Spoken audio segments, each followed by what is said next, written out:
Hello all, welcome to my channel. ఈరోజు protein గురించి మనం తెలుసుకుందాం. ప్రోటీన్ ఆవశ్యకత ఏంటి? మన బాడీలో దాని విధి ఏంటి? అనే విషయాలను మనం డిస్కస్ చేద్దాం.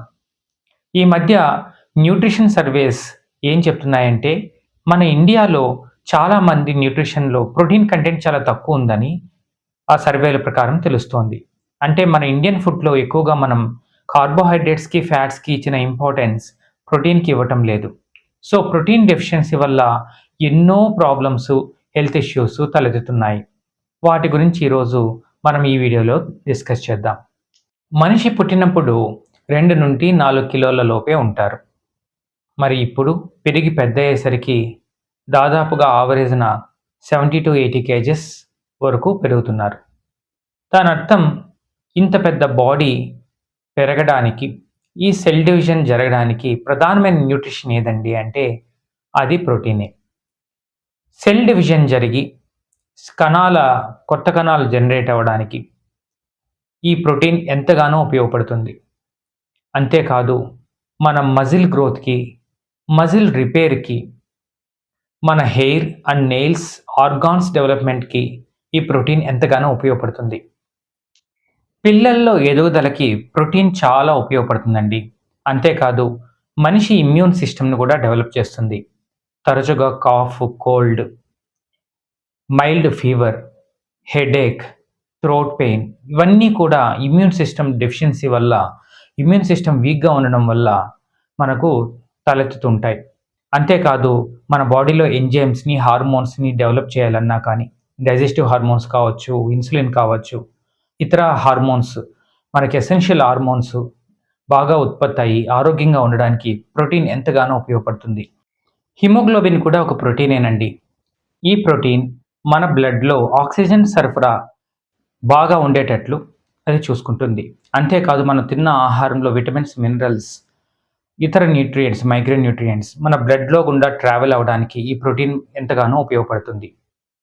బోన్ హెల్త్‌ని బాగా కాపాడుతుంది.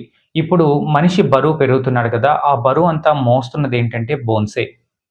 ఆ బోన్స్‌కి సపోర్ట్‌గా నిలబడేదేంటంటే బోన్ చుట్టూ ఉన్న మజిల్స్. ఆ మజిల్ డెవలప్‌మెంట్‌కి ప్రోటీన్ ఎంతగానో ఉపయోగపడుతుంది. మనం ఏదైనా ఆహారం తీసుకున్నప్పుడు కొన్ని రకాల ఆహారం తీసుకుంటే ఒక గంట, 2 గంటల్లో మళ్ళీ తిరిగి ఆకలి వేస్తూ ఉంటుంది. కొన్ని రకాల ఆహారం తీసుకుంటే 4 గంటల వరకు కూడా 4, 5 గంటల వరకు కూడా తిరిగి ఆకలనేది వేయదు. ఈ ప్రోటీన్ రిచ్ ఫుడ్ మనం ఎప్పుడైతే తిన్నట్లయితే దానివల్ల కడుపు ఫుల్‌గా ఉన్నట్లు, ఆకలి తక్కువ వేస్తున్నట్లు అనిపిస్తుంది. దానికి కారణం ప్రోటీన్ డైజెషన్ ఎక్కువ టైం తీసుకుంటుంది. ఈ ప్రోటీన్ మజిల్ డెవలప్‌మెంట్‌కి, మజిల్ రిపేర్‌కి, అంతేకాకుండా మనకి ఏదైనా ఇంజ్యూరీ జరిగినప్పుడు తిరిగి ఆ ప్రాంతంలో మజిల్ డెవలప్‌మెంట్‌కి ఇది ఎంతగానో ఉపయోగపడుతుంది. మరి ఇంత ఉపయోగపడే ప్రోటీన్ మనకు దేంట్లో దొరుకుతుంది అంటే వెజిటేరియన్ ఫుడ్‌లో, నాన్ వెజిటేరియన్ ఫుడ్‌లో రెండిట్లోనూ మనకు ప్రోటీన్ దొరుకుతుంది. ప్రోటీన్ పాలల్లో ఉంటుంది, పెరుగులో ఉంటుంది, పన్నీర్‌లో ఉంటుంది, మీట్‌లో ఉంటుంది, ఫిష్‌లో ఉంటుంది, తర్వాత పౌల్ట్రీలో ఉంటుంది. సో, ఇలా నాన్ వెజిటేరియన్‌లో మనం ప్రోటీన్‌ని తీసుకోవచ్చు. అదే విధంగా వెజిటేరియన్‌లో పప్పులో ఉంటుంది. అన్ని రకాల పప్పుల్లో కూడా ప్రోటీన్ ఉంటుంది. కానీ మనం తీసుకునే ప్రతి ఆహారంలో కూడా ఎంతో కొంత పర్సెంటేజ్ ప్రోటీన్ ఉంటుంది. కానీ కొన్ని రకాల ఆహారంలో కాస్త ఎక్కువ పర్సెంటేజ్ ప్రోటీన్ ఉంటుంది. సో, వాటిని ఎక్కువగా తినడం వల్ల మన ప్రోటీన్ అవసరాలనేవి మనకు తీరుతాయి. బీన్స్‌లో సోయా బీన్స్ కావచ్చు, రాజ్మా కావచ్చు వీటిలో ప్రోటీన్ కంటెంట్ చాలా ఎక్కువగా ఉంటుంది. తర్వాత ఎగ్‌లో గూడా ప్రోటీన్ కంటెంట్ ఎక్కువుంటుంది. ఎగ్‌లో దాదాపు 5 గ్రాముల ప్రోటీన్, తెల్ల సొనలో 3 గ్రాములు, పచ్చ సొనలో 2 గ్రాముల ప్రోటీన్ మనకు లభ్యమవుతుంది.